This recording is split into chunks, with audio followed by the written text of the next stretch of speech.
Got it. All right. Let's see what we got going on here.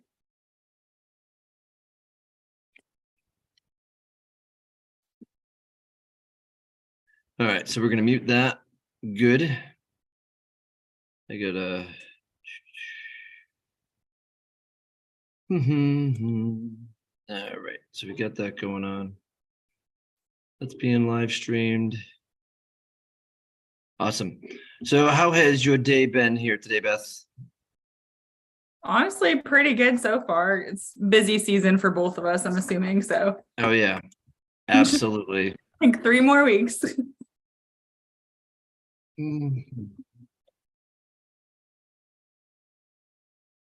Synthesis and argument tips. All right. We'll do thumbnail stuff later. Show more. AP. What's on the docket for the summer? Besides the reading, the only thing cool we're doing is going to Branson, which is not actually that cool. I don't even know what that means. What's in Branson? Branson is like the South's mini version of Disney, but it's nowhere near as entertaining. Gotcha. All right. So we have something like that up north called Storyland, but apparently it's great, especially if you have little kids. Like it's like the perfect little kid theme park, I guess. And people absolutely adore it. And I'm like, okay, I'm down with that. So Branson, and is there anything else that happens with that? We're just going as a family, but there's like a theme park. There's the Dixie Stampede, which is like with Dolly Parton. She somehow owns it or something. Lots of shopping, but like nothing. I don't know. It's not the beach, so it's not like I don't know. It's okay, but it's just like 3 hours away in Missouri, so it's where a lot of people go. But I don't know. I don't mean to be like cynical or anything. I don't think it's as like I don't get excited about it the way other people do. Gotcha. Well, I know that I did the reading in Missouri the first time I did the reading, and it was interesting. Hey, we have some people that are watching, and I'm going to encourage them to actually put their names and where they're from in the chat right here. And then they can all text their friends and say, hey, hang out with Tim and Beth today as they go over some argument and some synthesis stuff. By all means, any and all questions that need to be asked. Oh, I better take this off. This is not an official College Board. This is not an official College Board review, so I'm not going to wear my College Board sweatshirt. Hold on a second, Beth. All right.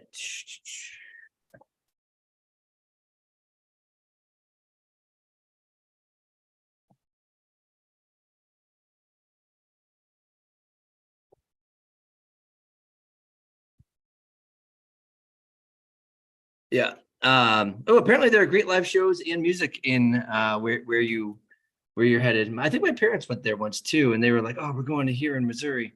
But anyway, I was at the reading in Missouri, and I was just like, "Oh man, everything closes at like 6 p.m." Like, oh my gosh, yeah. Hey, Paula from Boston. Paula, I hope that you enjoyed watching the Bruins beat Florida just a few minutes ago. And if you didn't, well, I'm thankful they won this game, but I never always would be like, I can't wait to win the series, because that's why you play every game. There's no doubt about it. All right. And then we've got Alabama, Boston, Wisconsin. Okay. All right. Grant from Wisconsin. I didn't check the Brewers game today because I was too busy focused on the Bruins.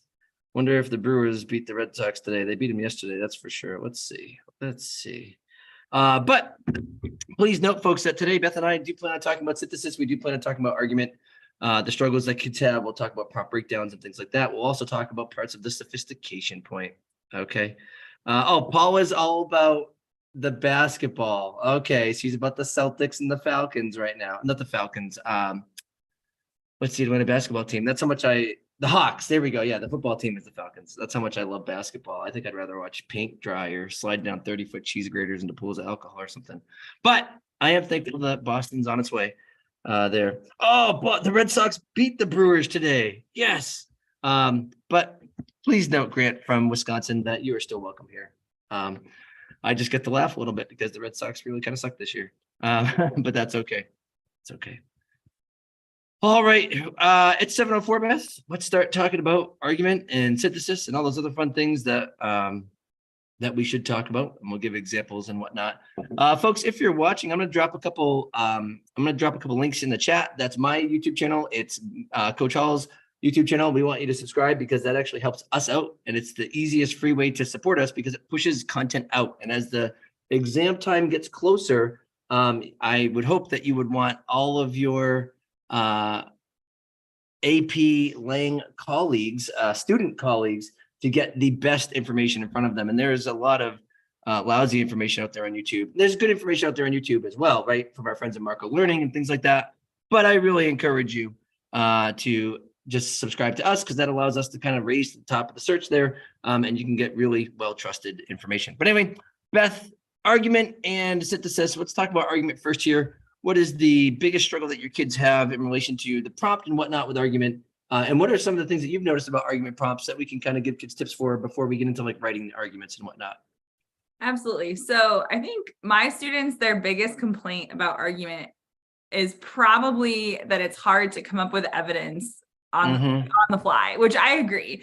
I give them an acronym to help them out. It's CHORES, which stands for current events, history, outside knowledge, reading, experience, and science. And I know you have S cubed. There's other ones out there. There's like Hugo. It doesn't matter which acronym you use. Like they really get you to the same place.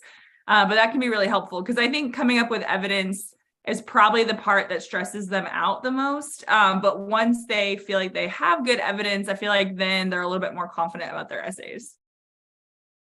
Gotcha. Now, what about, all right, so let's actually go through the argument process here because they're stressing out about evidence. We'll touch upon that in just a few minutes.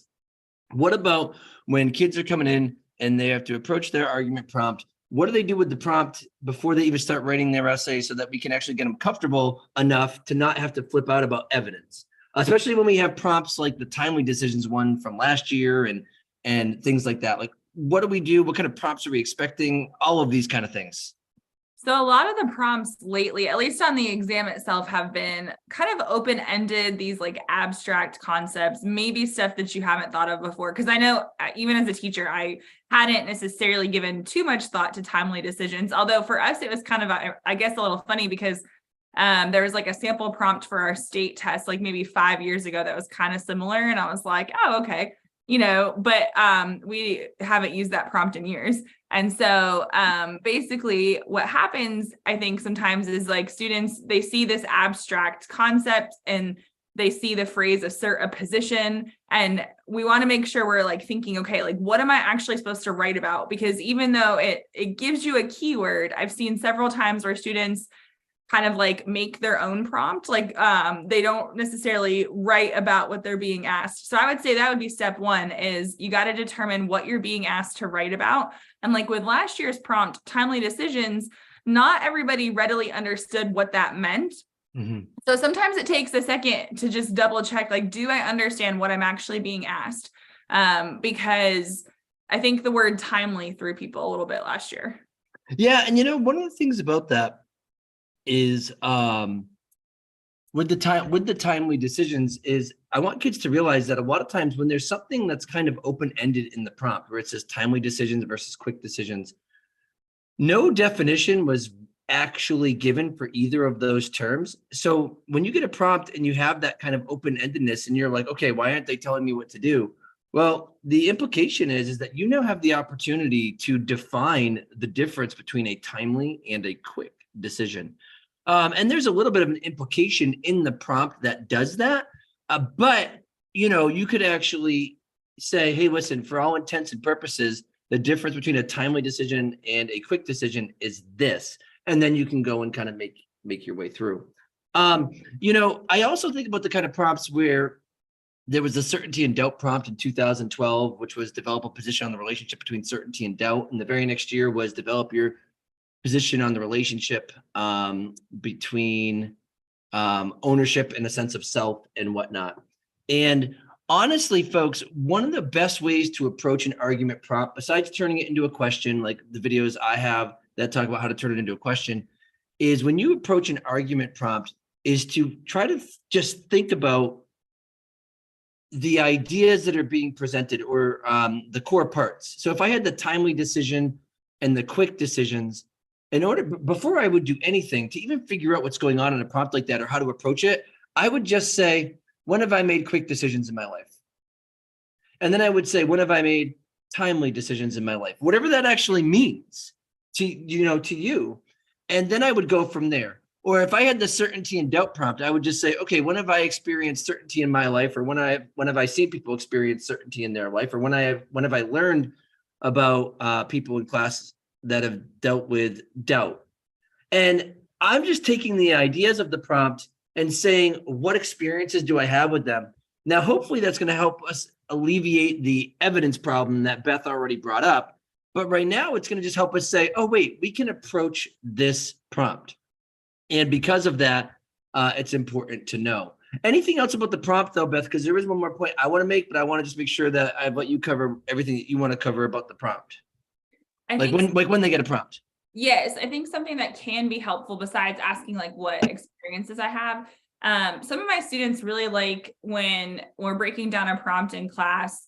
And so like, let's say it's timely decisions. So we might define what timely versus quick means, but we might say something like, okay, why are timely decisions valuable? And then like, why are they harmful? Or why are quick decisions valuable? And sometimes thinking about the reasons first then leads them into their evidence. And I know some students kind of like it the opposite way. Some students like to kind of plan evidence and then their reasons. Some people like to do reasons then evidence, kind of like, I guess, that deductive versus inductive approach. I don't know, but it can be helpful to be thinking sometimes about the reasoning behind it, because then, at least for me, sometimes then I come up with better evidence that way. So just kind of like, we got to ask ourselves, okay, why does this topic matter? Because let's be honest, some of the topics that the College Board has put on there, like what was it, 2019, like choose something that's overrated, like it's probably something that you haven't thought of before. But if you could ask yourself, okay, like, why does this topic matter? What do I know about it?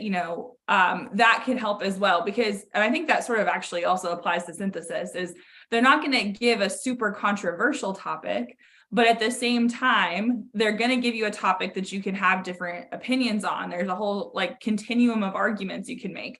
So we really want to be thinking about like, why does this topic actually matter? Right. And one other thing too here with the prompt is that a lot of these kind of prompts that have been coming through, a lot of times you'll see one word that is a little bit harder to deal with. I think that in 2017, that might have been the artifice prompt. Now, folks, if there is ever a prompt and you see a word that you don't know what it means, do not lose it, okay? And the reason why is because the College Board, if they put some vocab in there that you don't know, you could do two things. Number one, there will always be context clues in the prompt that will allow you to figure out what the meaning is. And there are probably things that if you actually slow down a moment, that you will be able to figure out from the prompt yourself, like artifice. Think about what word that sounds even remotely close to artifice. I'll give you a hint. It starts with A, it ends with artificial, okay? So artificial is your word, and artifice means the same thing. It's this kind of like surface level fakeness here, okay? Like, putting on the show, but not actually having the depth. I remember in 2011, I think the word concord was in the prompt. But it's like, what does that even mean? And a lot of times kids shut down when they get to the word they don't mean, but right after it talks about how it means being like in peaceful, union here. So because of that, we want to make sure that you work with what you know, and that if there is a vocab word in the prompt, there will be context clues there so that you don't have to lose it. All right. So anyway, Beth, let's pretend that we get our prompt, we see it, and we realize it might be one of those more philosophical ones. I have to admit, I really like the ones that are like, hey, to what extent should we offer charitable incentives for should we incentivize charitable giving? I like those ones. I think those ethical questions are really strong, but they've definitely moved more kind of philosophical. And I've seen a lot of value-based questions recently. What's the value of exploring the unknown?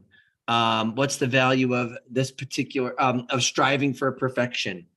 So just be prepared that there's a huge gamut of argument prompts as well to be prepared for. Some are philosophical and some are more practical. You want to make sure that you've seen both, just so that you're not throwing a curveball here for that. So let's pretend that we actually read our prompt and we could pull out the language that we might not know. And we are automatically, we start thinking about, okay, what kind of experiences in my life do I have with the ideas that are here, quick decisions, timely decisions, or what kind of, what do I have with certainty or doubt or ownership, or how do I, experience my sense of self? Then what, Beth? What are we doing for our arguments? And by the way, folks, sorry, Beth, to cut you off. If you've got questions about argument or synthesis, put them in the chat and we will do our absolute best to answer for them. Also, subscribe to Coach Hall and Garden of English. Those links are right in the chat. Anyway, Beth, back to biz. What do we do once that we get through our prompt? Well, first we need to give a shout out to Ms. Walls from Lancaster, because Ms. Walls has gotten a couple of shout outs in the chat. So Ms. Walls. Whoop, whoop. All right. Thank you for joining and for sending your students and letting us help review with them. So let's see. So with argument, we've kind of broken down, we know our topic, and that is usually maybe we've thought about some reasoning behind it, maybe not. Then a lot of my students will kind of start to brainstorm their evidence. At that point, maybe use an acronym or something. I do encourage students to plan. I think maybe not too many of my students anymore, but when I first started teaching AP, I felt like a lot of them were just like, I'm just going to wing it. I'm just going to write it. It'll be fine. And I'm like, oh boy.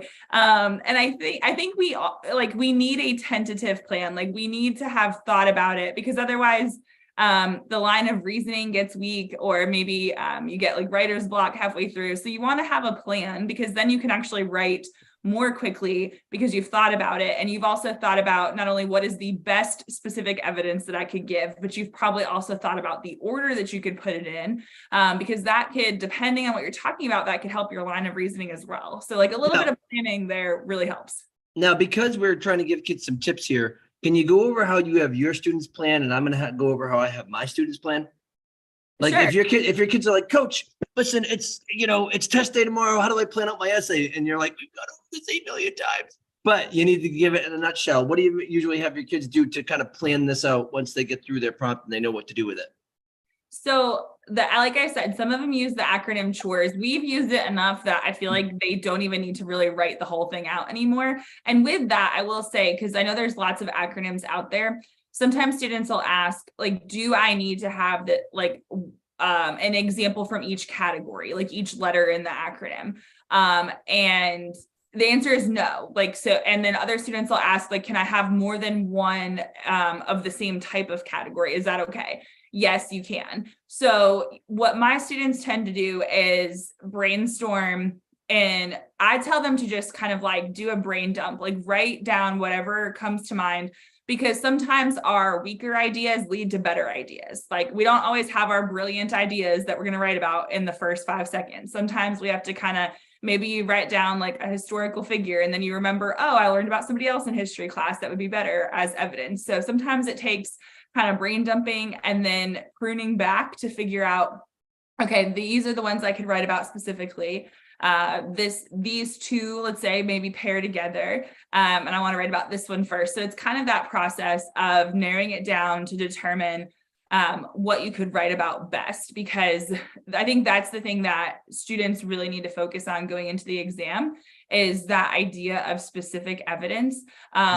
Because the commentary will follow, but so many times we read essays where I feel like the examples, maybe they just went with the first thing that came to mind, and maybe they should have been maybe a little bit more selective with the evidence that they were giving.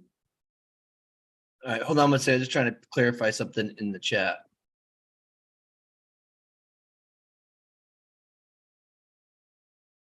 All right. Sorry, I just had to ask a quick. No, it's okay. Got it. Yeah. No. So, all right. So good. So you're, trying to get the kids to get that right on the paper, and, with the evidence and whatnot.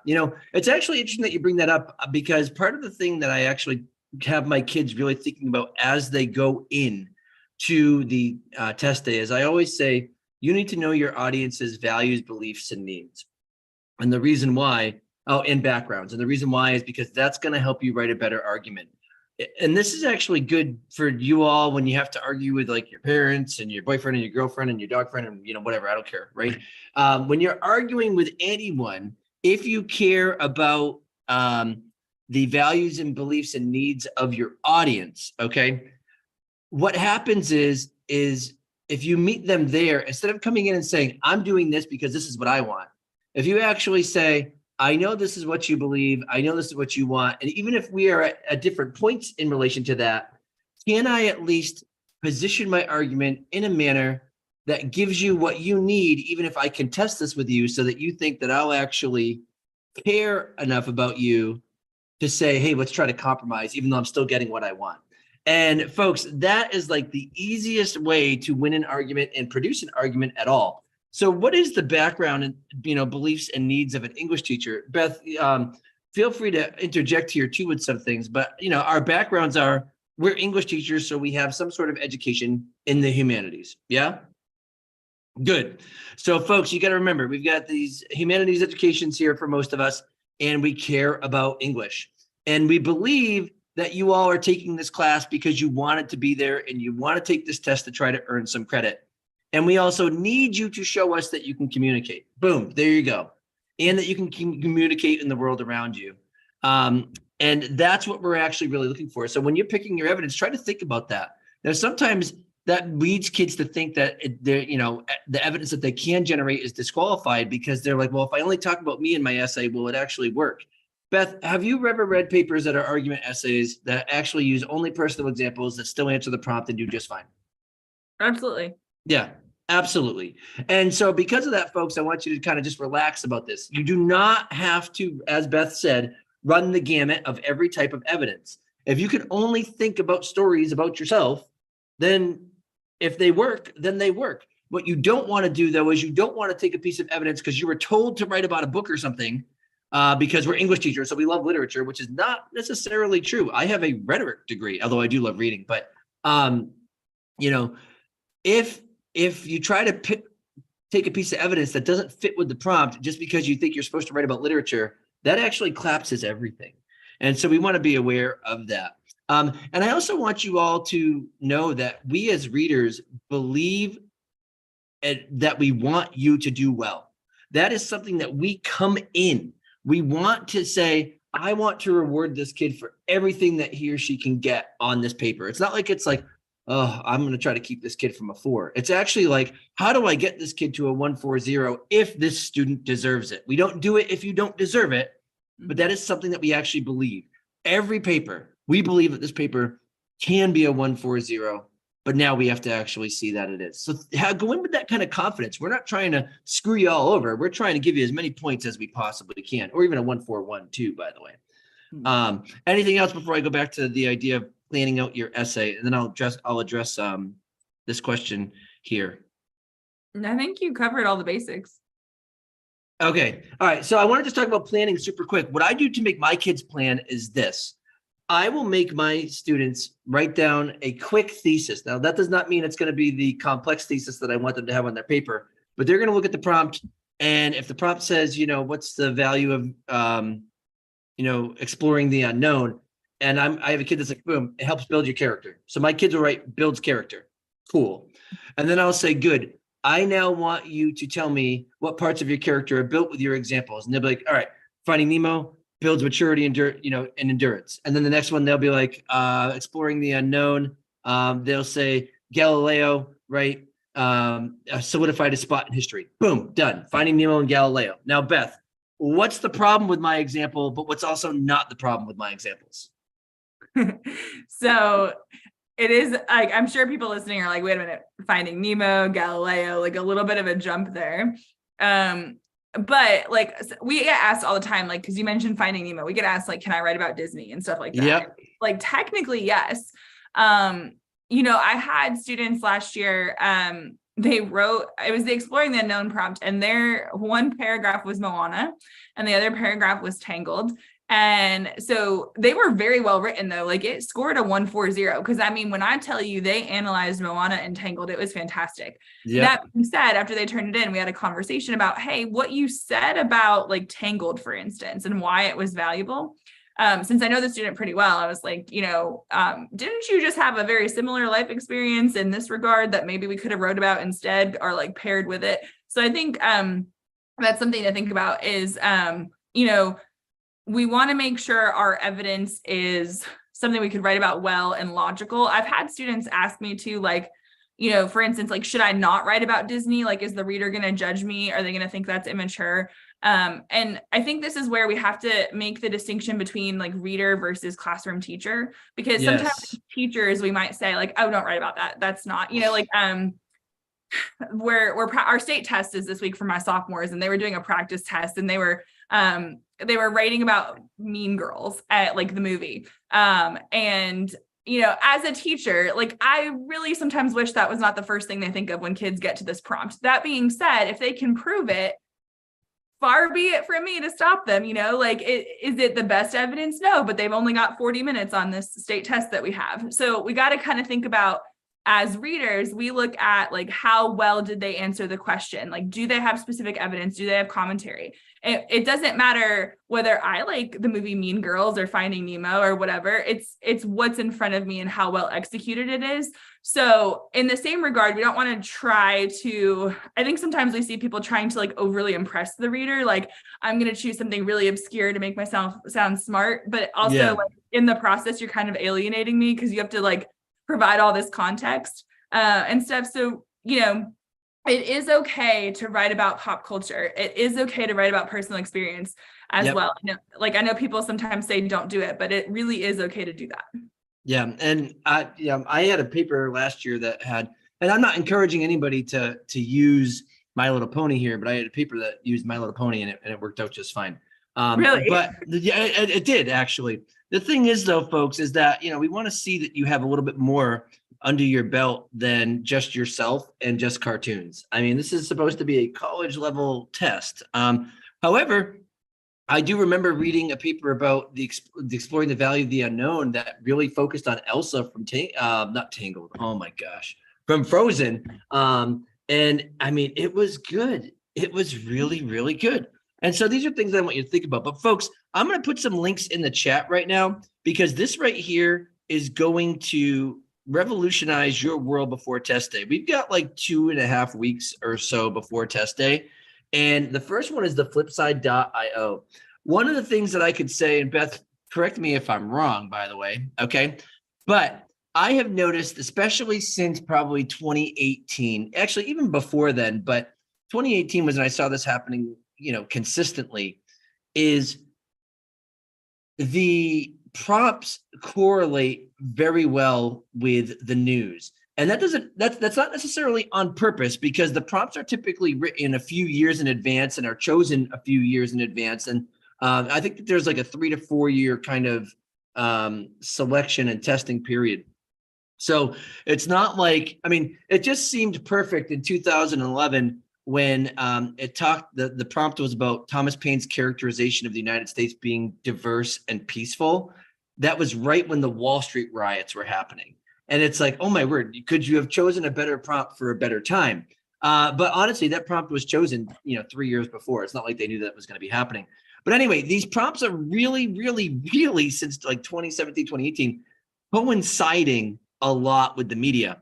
So the reason why I put the flipside.io in here is because, folks, if you put your email in for that, every morning you'll wake up, and what's awesome about it is it gives you the one major news event from the day before, just one, and you can read it. You can read that, it's like 3 sentences. It's a 3-sentence summary. Here's what happened yesterday. But then right underneath it, it gives you all of the sources from left-leaning media and right-leaning media. And it says the right typically suggests this about this issue. The left typically suggests this about the issue. And then the major publications that are considered credible on both sides, well, mostly credible on both sides. And I mean on both sides, okay? They will give you excerpts from articles that actually articulate the positions that were there. So this is a great way to stay in touch with the news. It's super, super quick. It comes straight to your inbox at 6:02 Eastern time every morning. And I know that because every morning at 6:02, I get dinged. So I really encourage you to check that out. There's another company where you could check this out, and it's right here. I'm going to put that in. It's the Donut. Folks, these are the most invaluable sites that I can give you right now, because if you even just peer through the news in these nice quick segments, you will have stuff to write about on test day.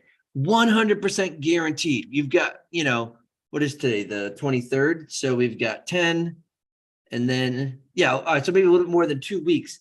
You will have more than 10 pieces of evidence at your fingertips if you just have these right in your mailbox. So for those of you that are worried about evidence, which is typically the case, you don't necessarily have to be. What I'm going to do, Beth, too, is I'm going to bring up an example of a paragraph with very specific evidence too in just a minute. But nonetheless, evidence generation, kids worry about it. Do they have to worry about it as much? Probably not. Can they use things that are considered non-academic? Probably. But when we go back to what is your reader's background, beliefs, values, and needs, do we value stronger evidence? And the answer is absolutely yes. Now, real quick here, Beth, somebody asked a question. What if you don't know the word in the prompt and you can't figure it out even from the context clues? Do you have any tips for that? I've got one tip for that, but I wanted to just know if you've run into that with your students in the past. I don't think we've ever had it come up to where they couldn't figure it out. I think the hardest ones have been like timely decisions, and artifice. And then a lot of them panic with synthesis when I give them the eminent domain prompt because they've never heard of that before, but they define that in the actual like sources and stuff. Yes. I think now granted, there's been a few exceptions with rhetorical analysis where there's maybe been things where they should have put a footnote but didn't. But overall, I think the College Board does a really good job of trying to make it as student friendly as possible. Yeah. And so look for those context clues, like you were saying before with artifice, like try to think of a word that sounds similar. But I think they're really cognizant of the fact that that these are high school students taking it under pressure. And so I don't foresee them putting a word there that is just so unreachable that kids won't know it. Cause I honestly don't think that would be fair in my personal opinion. Yeah. Right. I'm seeing some other prompts, some other questions in here that I think are good that we should really get to. And we'll talk about evidence and commentary in just a moment. I'll even give an example from a sample that I have a student written sample that I have from my student. But for that question too about the vocab, please note that the College Board is cognizant of vocab in their prompts in particular, because they don't want it to be an equity issue. And so they will almost always, if not always, have those context clues in the prompts to help you. So just please note that. But let's say even if you can't pick up on the context clues, one of the best ways, even if you can't get the word, at least try to say to yourself, is this word connotatively positive or negative? Because if you can at least get there, you've got a really good guess of where you can go. Now, if you're like, well, what does connotatively positive or negative mean? Connotations are just like the emotional baggage that comes with words, right? I could tell someone I'm going to slap somebody, or I could tell somebody I'm going to decimate somebody. One of those is much heavier emotionally. I don't want to do any of those things, by the way. But nonetheless, so if you can at least get to this word being positive or negative in connotation, you can at least have an understanding of, all right, here's where I have to go in this way. Okay. Now here's a good question. This one said, do we think there will be a COVID related prompt? I'm going to get your answer and then I'll give mine. What do you got there, Beth? I don't think they're going to actually ask about COVID. Now, is it possible that it could be another abstract concept that you somehow use your COVID experience as evidence? Possibly, but I don't think they're going to ask anything directly about COVID.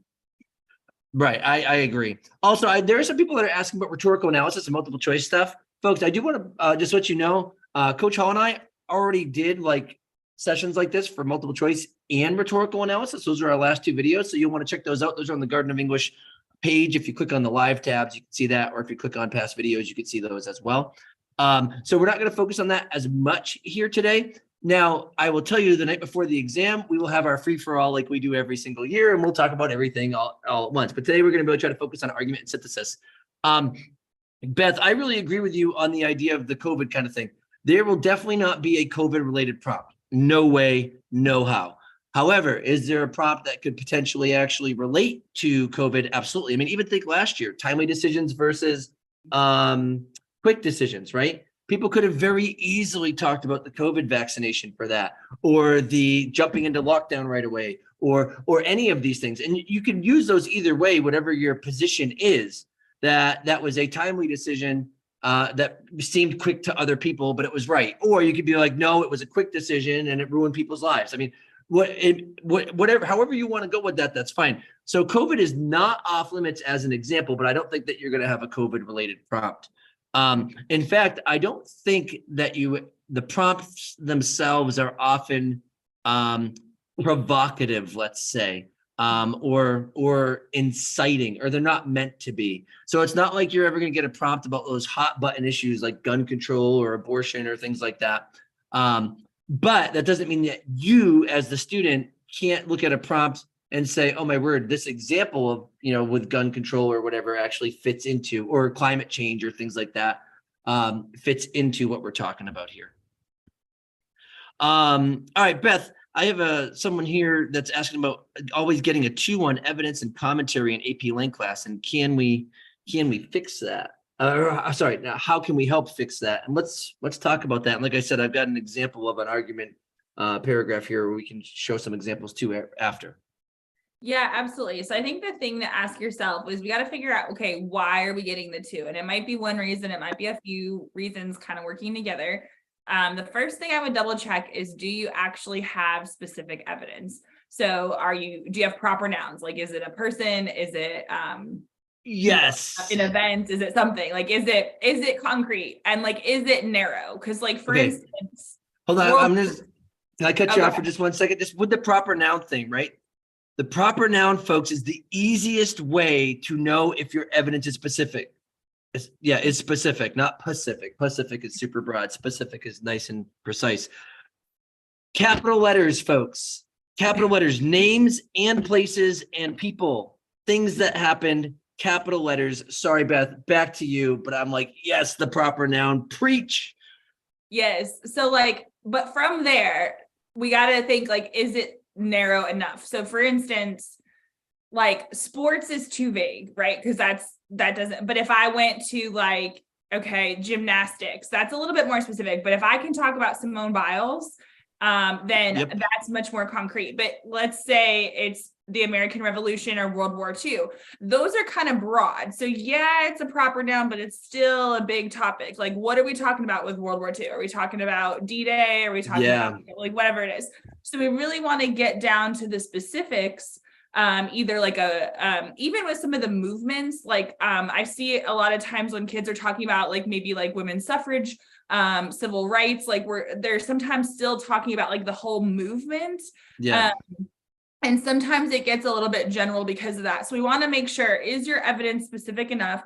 And does it make sense to somebody who is reading your paper? Because even if you're telling us about somebody famous, like Abraham Lincoln, George Washington, Rosa Parks, whomever it is, you still got to give us a sentence or two where you like kind of tell us who the person is. I love it when students do it as like a non-restrictive clause or a positive phrase where it's like Rosa Parks, comma, and then we tell who she is, comma, and then you finish your sentence. Like, I love it when students can kind of finesse it in there like that. Now, I'm going to see your comma and I'm going to raise you a dash. I make my kids offset the positives and dashes. Yes. If you can use colons, dashes, and semicolons, commas, semicolons, because semicolons, that's like something is, I feel like students know how to use them, but they still end up using them incorrectly sometimes.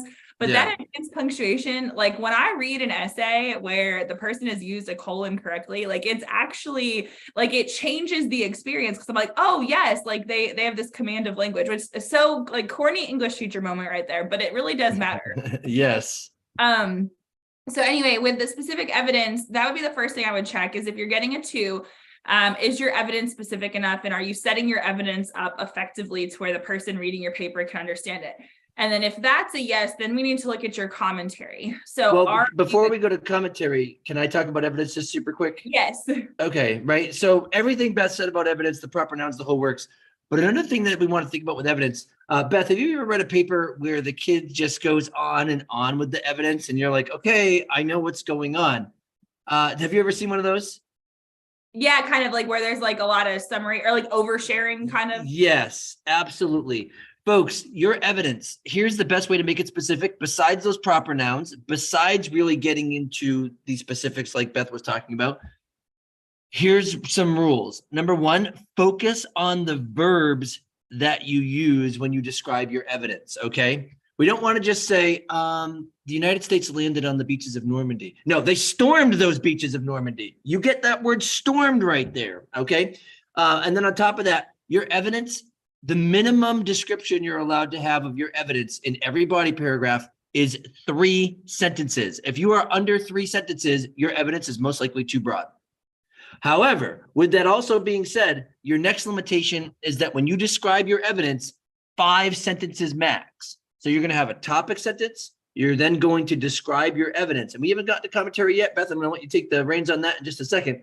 But folks, here's the advice. Proper nouns, precise verbs, and then 3 to 5 sentences, and your evidence will become consistently more specific. And on the grading and scoring rubric, the 3 and the 4 say there is specific evidence. That's where the 3 and the 4 lies. So that's the first part of earning that 3 and that 4. Now, Beth, take it away with commentary here. Okay, so if you've seen the rubric, you might have seen that it says like specific evidence and then there's an and. And so that's also the issue is sometimes, because I could see a student saying, well, I have specific evidence, and you may. So then the question is, what about your commentary? Because the and means both have to be present. So if you have one and not the other, then we tend to go back down to the 2. So with your commentary, we want to make sure that you're explaining the significance of your evidence. I tell my students to ask like why, how, or so what. I sometimes joke with them because I have a 4-year-old and a 1-year-old that they need to channel their inner toddler. Because earlier this school year, my son was going through the why phase where I was asked why about 7 times in rapid succession. And you know, like it pushes you to keep asking yourself why, because sometimes we just scratch the surface with like, let's say we're explaining, I don't know, exploring the unknown, and we're talking about going to the moon. Well, why did it matter? Oh, well, we went to the moon. It was new. Okay, like that's not good commentary though, because you're kind of just telling us what you already told us in a different way. It's not really analyzing. But if you talk about, okay, well, there was tension between the US and the USSR, and it was the next frontier, and it was a way to unite the country behind a common cause. And like, if you can go into that as being the value of it, then suddenly there's a lot more to say as well. And one quick tip with commentary, and this applies really to all 3 essays. And Tim and I talk about this in different ways all the time, but if you're struggling with your commentary, write the word because. That's it. Honestly, I know, right? There's our mic drop. I actually have my kids go through 3 movements for their commentary. Their first sentence of commentary. So my kids will produce their thesis. They'll begin writing their first body paragraph. Their first body paragraph will have a topic sentence that tells me where I'm going. They'll describe their evidence in 3 to 5 sentences. And then the first sentence of commentary has to have the word because in it. It absolutely must. If my kids don't do that, they know that they're not getting a lot of credit. The next sentence always starts with consequently since or consequently if. And that's going to make them consider, okay, if this is the case, what's the outcome? And then the last thing that they're required to do is they're required to say either thus or therefore, and put the phrase due to the fact that in the 3rd sentence.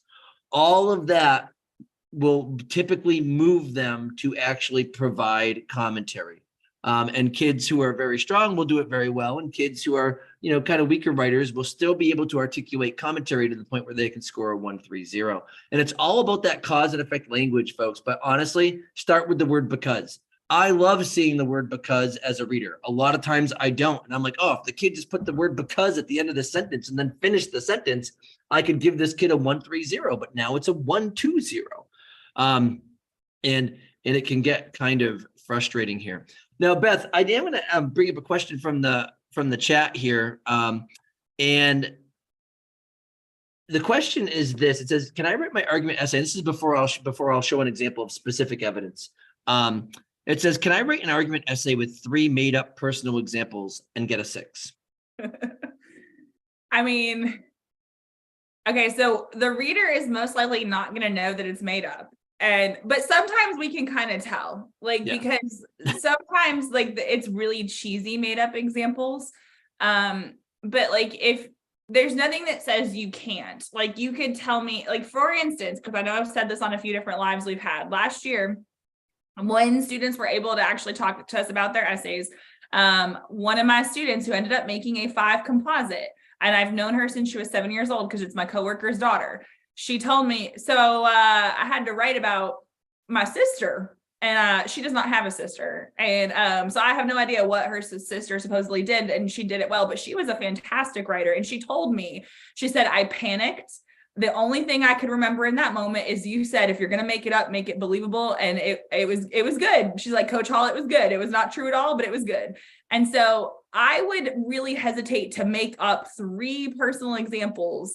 I would much rather see a student try to connect to current events or history, or even like your own outside knowledge. Like some of you are probably very well versed in pop culture or sports. So this is not a creative writing class. So like I would not go into the land of make-believe as like a game plan and still hope for a 6. I keep it in the real world. And I would say, if you need to make something up, make sure that you have exhausted other possibilities first. Put it that way. All right, my turn. So my students ask me this every year. And the truth is, I'm going to tell you the truth, and then I'm going to tell you the next part, which is the dad in me. The truth is, easily, can you make up evidence on your AP exam? Yep, you can. Why? Because the AP police are not going to be knocking on your door saying, excuse me, did this really happen when you were 9 years old? And, blah, blah, blah. All right. However, here's something that I want you all to think about outside of this. I encourage my kids not to make up evidence because it's a reflection on their character. This is in terms of ethics. And I just want you to consider it in these terms. The exam and what the exam can get you, which is essentially money off in college, now becomes more important than your integrity. And I don't encourage that. And there are times when if I can't, for me, if there's something that I can't do, even though I know I really want the outcome of it, I will not be unethical to get it. Now, if you can live with that, if you're like, I don't actually even care, well, okay, then you're going to go do you, and that's fine. But the way that I talk about it with my kids is the short answer is yes, but I would have greater concerns about your character if you're just willing to do that. And then you're like, oh, Freitas, you told me that I have poor character? No, I said I would have concerns about it. But if you're comfortable with that, you go do that. I am not comfortable with that. I wouldn't do that. And so that's the nature of it. And then just once again, someone says here, does the variety of evidence make for a better argument, or does it not matter? It depends. It really depends. I mean, if I've got one piece of evidence, I read a paper once that was like about Tom Brady and about Galileo. And I was like, I don't really see the correlation between Tom Brady and Galileo. Now, if the kid actually wrote, in scientific terms, here's my argument, but hey, in more layman's terms, here's my argument, that makes perfect sense. But the kid didn't do that. The kid just said, Tom Brady did this, Galileo did this. And it's like, okay, but they both worked. The paper scored well, but it didn't score the highest score. And the reason why was because there was a lack of a correlation there. Yeah, I think it's about quality. So for example, like asking, like, do we need more categories, or is it okay to have fewer types of evidence? Yep. Like, it really depends on like the execution of it. Cause you're right. And I actually have a video on my channel with some sentence frames that help with that. Is like, if you're acknowledging, it all goes back to your line of reasoning. If you're acknowledging like on a world level, it's this, and on a more personal note, then, and you're taking us through those transitions, you could write about things that are very different. And it still has a line of reasoning. Here's a good question for that too, though, Beth. Someone just asked if they need 3 pieces of evidence for all of their essays. Okay, so that's a good question. There is no rule, like there is no exact number per se. Like there's nothing in the rubric. You have to have multiple claims and you have to support it with evidence. So if we're talking about argument, let's start there first.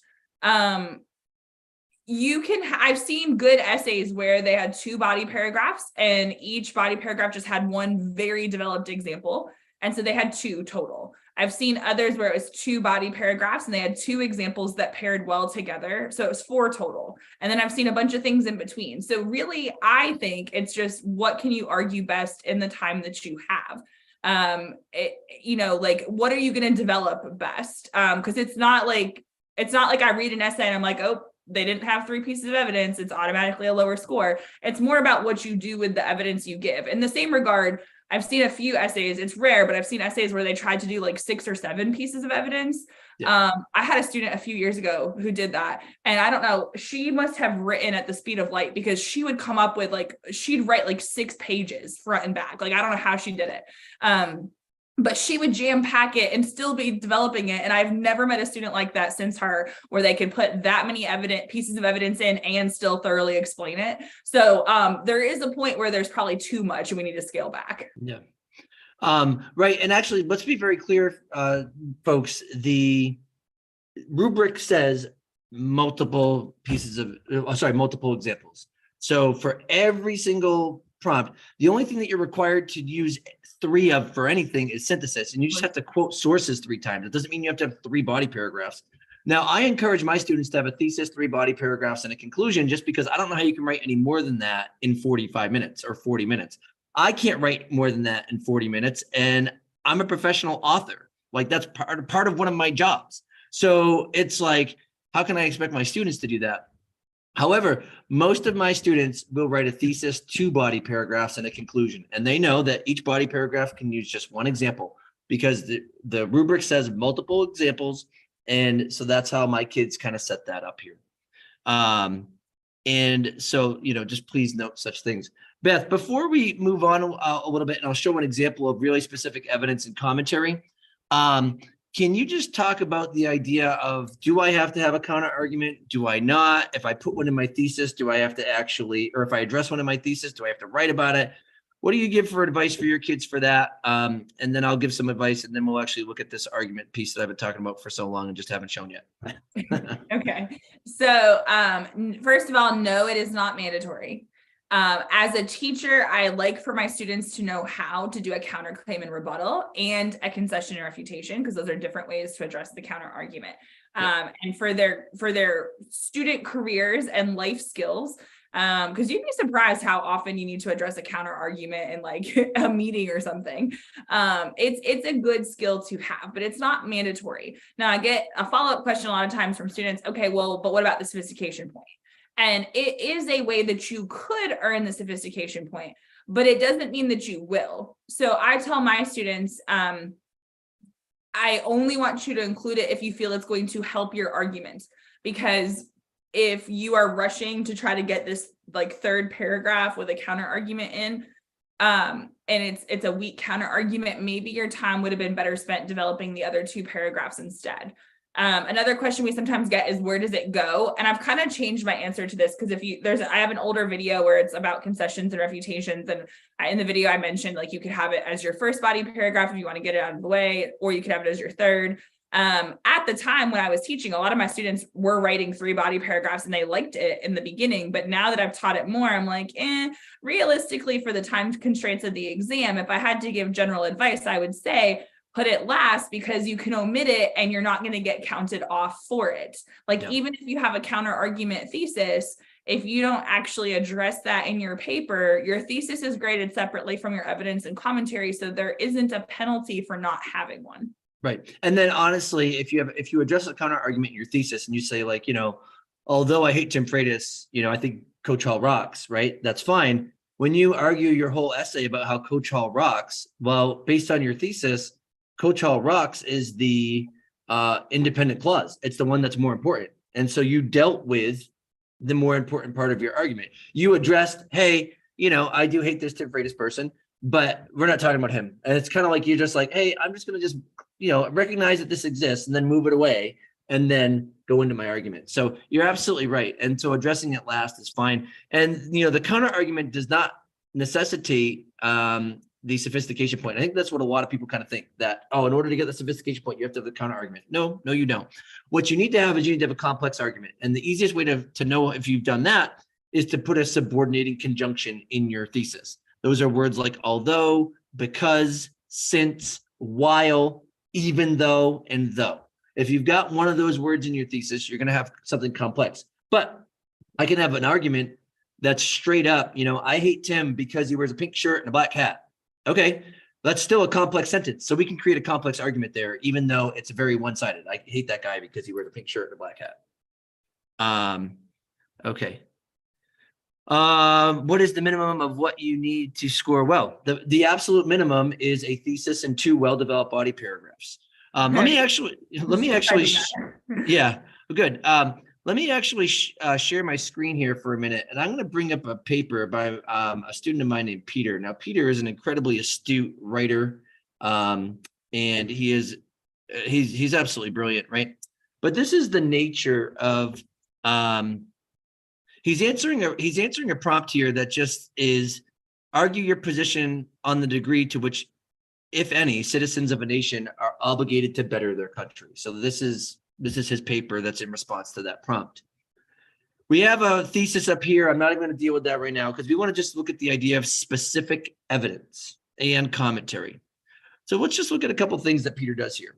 He says, take, for example, how through the late 19th and early 20th centuries, Indian philosopher, I don't know how to say his name, so please forgive me, considered the nature of productivity and found that while he dreamt that life was joy, he often awoke to see that his life was dedicated to service, which in turn revealed to him that in fact service was joy. So please note here, look at how specific this is.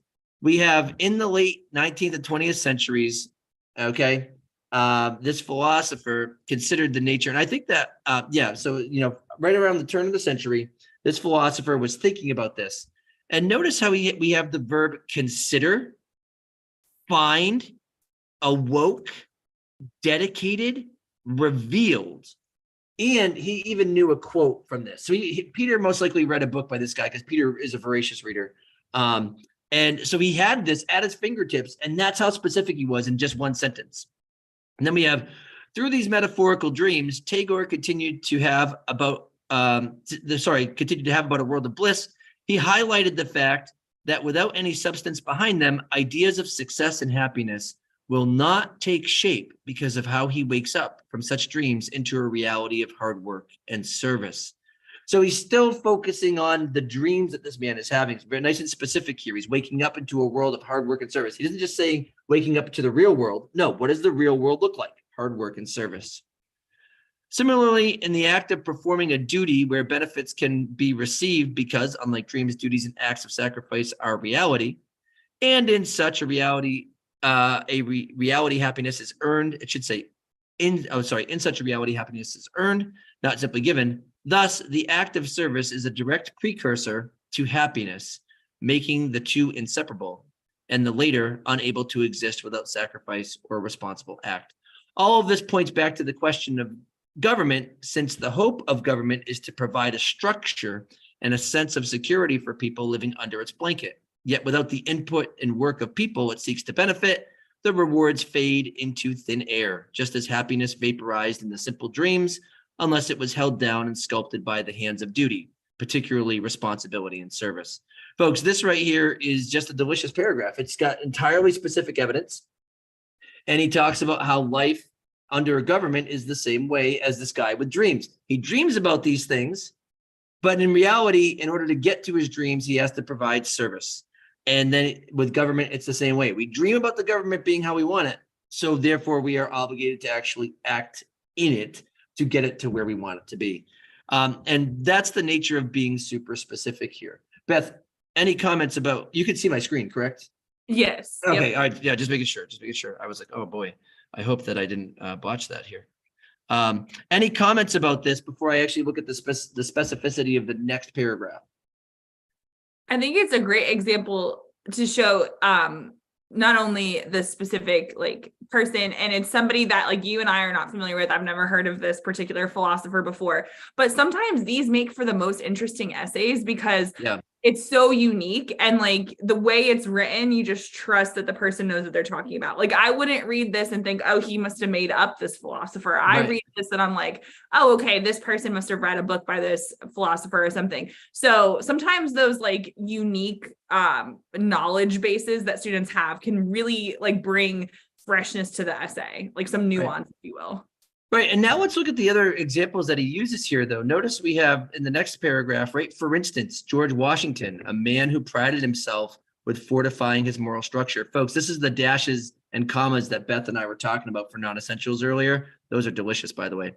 George Washington once wrote a letter to the Protestant Episcopal Church about how the foundations of happiness and moral duty are inseparably connected and could not be conceived as independent entities.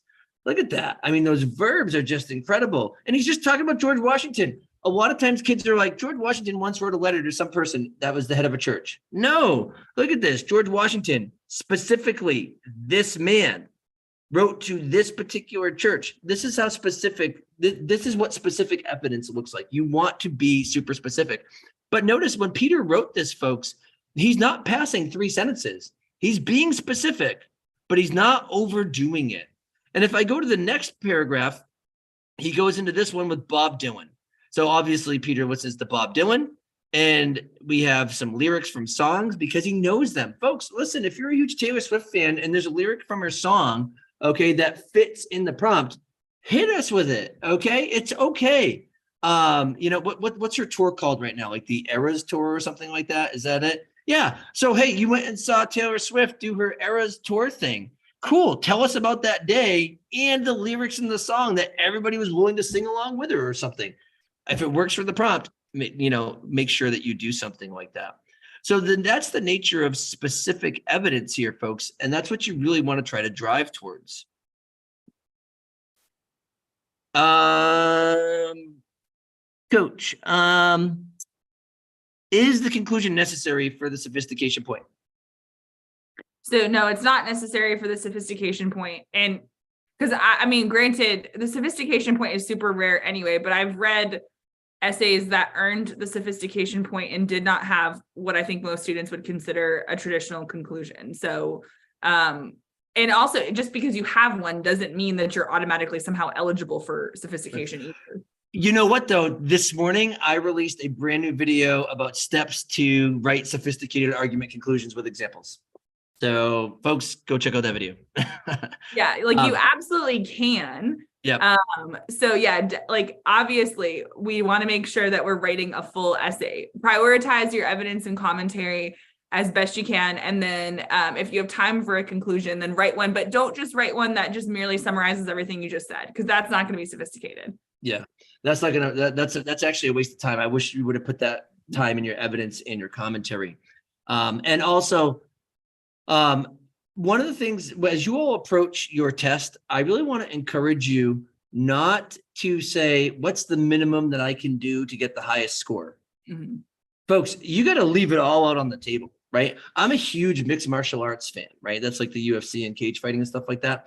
And when I watch people fight in championship bouts, especially near the end of the fight, they leave it all in the octagon. And it's just like, it just is what it is. We gotta go get it. They don't go in and say, well, what's the minimum I can train to still be a champion? It's, we have to go be the champion. And that's what I want for you all here. Okay. So please note such things. And there's a great question here. How short can a conclusion be? How short are your really good conclusions? I'll say mine in a minute, but what's your average? I think the shortest is probably 3 sentences. The longest is usually 5, I would say. That's what I have too. I have 3 steps for conclusions, and I tell my students, right? You got to go to 3 to 5. And if they go above 6, I'm like, way too long. Yeah. So the question about how do you do more than just summarize? Coach Hall and I both have videos about this on our YouTube channels. If you just search Garden of English, how to write a conclusion, or Coach Hall writes how to write a conclusion, you will be able to find all of the steps for that. And this morning, and like I said, I released a 10-minute video that's got 3 steps in how to really write a sophisticated conclusion for argument. Now, Beth, do you see this comment right here about the free press prompt on the mock exam? And the only reason why is because I don't know what prompt that's referring to. So I can't really speak to it. I don't know. Okay, so I'm not familiar with that because I usually use the mock exam for like the multiple choice. We use separate FRQs, but I do know in general what you're talking about because I work with an international student who whenever they do stuff like that, I have to kind of go through, okay, so this is what that word really means. Yes. So in general, yes, anytime there's like a word that has different like connotations or meanings, they do that. But I don't know, Tim, you might know more than I would about, well, I guess this is an American student who just happens to be ELL, but in case we happen to have any international students watching this, like they take that into consideration, I'm assuming, when they come up with those prompts, right? Like word choices. They can. They can. Sometimes I'm intrigued about the international prompts. I know that a few years ago, one of them dealt with American education. And so because of that, I was, and there were in the prompt, there was some stuff about the American education system, but nonetheless, I was still intrigued that was kind of projected on the international side of things. So when my kids just haven't done that prompt, so I can't be like, oh, I could totally deal with this. I mean, I've taught English language learners. We've talked about homonyms and whatnot. But the best thing that you can do and encourage your kids to do is to not necessarily give up just in case they misread the prompt, because we are looking for arguments, right? And even if the explanation is a little bit off, we can still get that paper to a 1, 2, 0. And that if the student can deal with the other 2 prompts in an adequate manner, that 1, 2, 0 does not mean that student will not get a qualifying score. So I'm not trying to not be sensitive to that. I'm just saying, like, let's try to build the confidence here. Not that you wouldn't, but to really encourage the kids, look at if there are some homonyms here that could potentially mean other things, like, particularly press, then just go with what you can, because we want to reward kids for doing well. That doesn't mean that the student will get a 1, 2, 0, but it means that if the student approaches it with confidence instead of just not writing anything, then we can at least try to reward them as much as we can. Somebody just asked, will there be any controversial topics on the AP exam? The answer is absolutely not. And the reason why is because the last thing that the College Board is trying to do is necessarily potentially trigger kids. And a lot of this stuff is just so scientific in terms of how they produce the exam that, I mean, they even have some topics that are off limits because when they tested the topics, there was, females performed significantly better than males on a particular topic, or males performed significantly better than females on a particular topic. So because of that, they do study those kind of equity issues, and they say, okay, how can we actually make sure that we have as equal of a playing field as we can in relation to what we're doing for that. Anything else here, folks, as we begin to wind down the night? Don't forget, I know that we didn't get the synthesis today, and that's okay because we're going to catch that with the Blitz. We might as well just start there with the Blitz next week, Beth. Yes. And honestly, Beth, we might want to consider having about an hour and a half to 2 hours to just go if you're okay with that. I mean, I'm fine with it, but if you're not, then that's okay. I could stick around if you don't want to, but no, that's fine. And that was May 7th, the night before the exam. Is that right? Yep, that's it. Wait, hold on. Let's make sure we've got the right dates here. Is it? I think we have one. Exam is May 9th. Or May, yeah. So May. So we'll do May 8th. May 8th. That's right. Yeah. May 7th was last year. Okay. Yeah, and so what we can do is we can start with synthesis that day. And some pointers there, and we'll have some extra time for the free-for-all that we normally get on that night. Folks, tell your friends to check out Coach Allright's Garden of English, subscribe to us, things like that. And here's another great question. Is it necessary to know all the rhetorical device terminology? Absolutely not. Folks, you want to, it's better to know the verbs that are associated with devices anyway, because a device is anything a speaker uses to construct meaning. Like, check it out, right? This is my Providence Bruins hat. I am a huge Bruins fan, and I really like the Providence Bruins because they're the AHL team and I can actually afford their tickets. So the hat itself conveys some meaning. I'm a Bruins fan, but the actual rhetorical choice that I'm making, and a rhetorical choice is anything a speaker does to construct meaning. And every AP Lang prompt says, analyze the rhetorical choices that so-and-so makes. So they want you to talk about rhetorical choices. The choice I'm making is to wear the Bruins hat. So the Providence Bruins hat's the device. The fact that I'm wearing it is my choice. And that conveys that I am actually a Bruins fan. So that's what we want to think about things. So if you're like, oh, I just found a metaphor. Okay, great. But you really want to talk about if it's a comparison or a contrast, because then you'll be able to actually understand the metaphor. Beth, you were going to say something? Yeah. Oh no, I was just like typing in the chat. Let's see. What we got one. In case I get completely lost and can't think of a side to choose, what should I do? Because I'm worried I'll get stuck and waste time. Good question. So that's a good question. So for synthesis, I know we're talking probably about argument, but just because I talked to some students about this last week, for synthesis, if you're really not sure, it's okay to sort of let the sources guide you. I've had students say like, there were more convincing arguments for this side, so that's what I chose. That makes sense. For argument yourself, like if you're the one coming up with evidence, you kind of need to think about what the most compelling argument you can make is. And also kind of like what we were talking about before, also be mindful of who your audience is, because it's going to be an English teacher or like a college professor who teaches English reading it. So just kind of keep that in mind as well. We're going to all be from different areas of the country and all different kinds of things, but we're all English teachers. So depending on your topic, that might influence which side you pick, I suppose, as well. Yeah. I always tell my students, unless it's a really strong ethical issue, write the argument that comes to you most easily.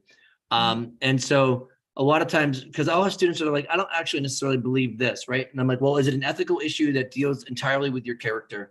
And they were like, no. And I'm like, well, then, you can argue that. Like, so for me, I can argue the other side of just about any position that I completely disagree with.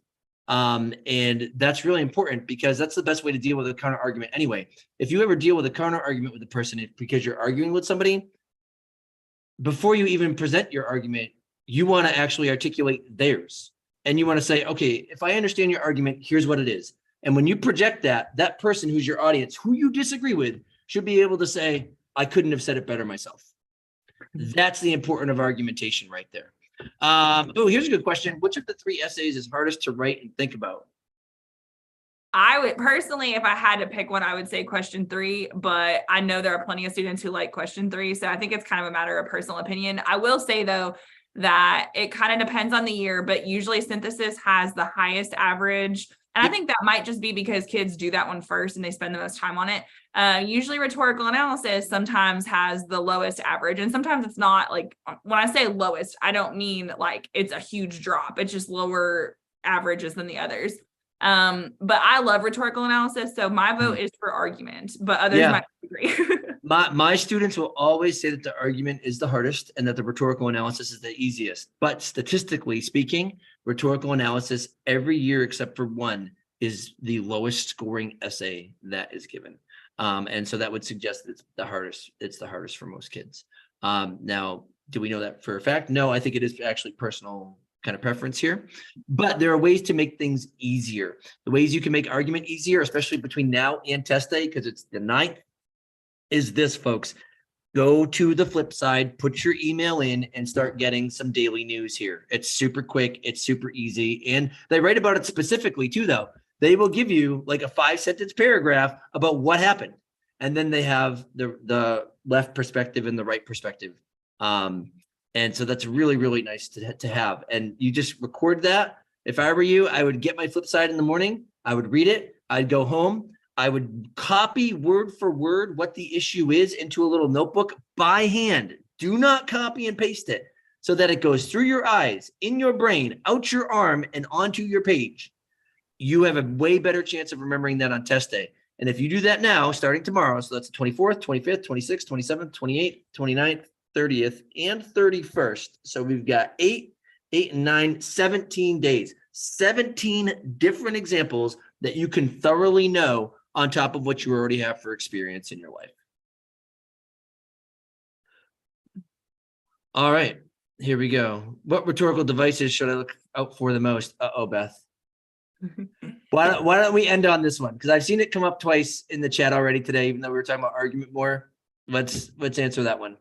Okay, so I do have a really old video from like 2020 about this. So if you type in like Coach Allright's most, I'll try to find it while you talk about it. Okay. Okay, because it's old. I made it like I think I published it literally the night or the morning of that year's exam because that was the COVID year. So and what's it called? Coach Allright's what? Something about like which choices do I need to know or something like that. Yep, got it. Let's see. But anyway, so that will give you, if you're looking for a list of devices, like actual devices, that video will give you a list of things like repetition, and it goes into the appeals a little bit, which are separate. So that'll give you a good starting point if you're looking for just, I need some of the most frequently used ones. But also Tim and I both have videos about like, what is a rhetorical choice? And a rhetorical choice is a bit more broad. We've been talking about verbs and how we want to use verbs to express what we're doing. And when you realize that it doesn't have to be as simple as just repetition, it could be something more broad, like creating a common enemy or acknowledging something or whatever, then you're able to analyze more specifically what they're doing as opposed to like hunting for these devices. So I would encourage you to check out both of our channels for videos about what is a rhetorical choice, because as your understanding of that grows, then you're going to realize that you don't need a list to go off of.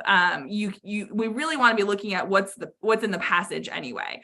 But things like anecdote, comparison, contrast, detail, those are all good to know, word choices and everything. But definitely watch those videos about rhetorical choices too, because I think it will help. All right. So I just put in the chat, I did your first one that you mentioned about the rhetorical choices. And then I put one that I did with a colleague of mine who does a lot of the background work for the Garden of English.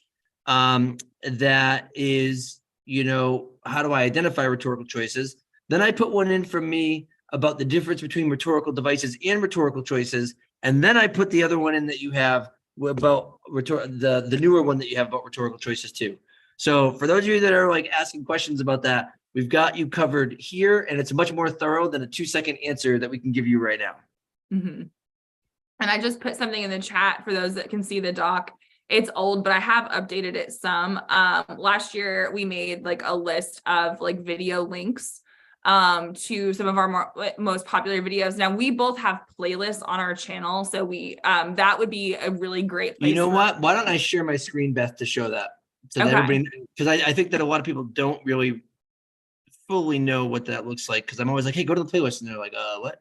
So let me send that over. Yeah, and you keep going. I'm sorry for interrupting. No, you're good. We have them each for like question 1, question 2, question 3, and all of that. And we have like whole like all of our videos in one playlist. And so it's important that you know how to access that, because that's a great way to study and it supports us. Like anytime y'all go to the playlist, like he's pointing to there, that supports our channels as well. And it's free for you, and we've got tons of them.